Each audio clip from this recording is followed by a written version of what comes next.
Alright. We are playing Russian roulette with a Nerf gun.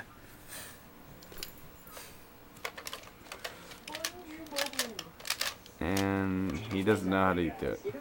Here, just give it to me. Yeah, it's open. Here, take the camera.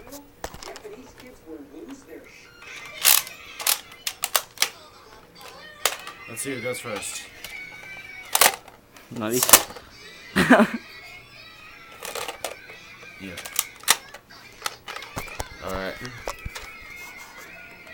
Yeah, that's actually a commercial for McDonald's in Japan. And that clip got almost 1 million views this week. Mainly because it's funny to watch those kids flip them.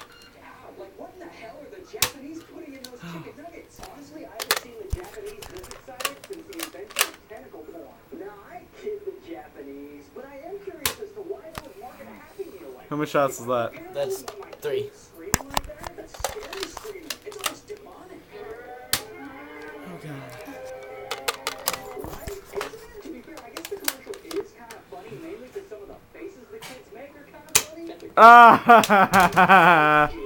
Round 1 to Alec. Go to the next video for the next round. No, we're just gonna do all 3 rounds in this video. Where's the bullet go? Actually, yeah, screw it. We're gonna separate them. Cool. Say bye.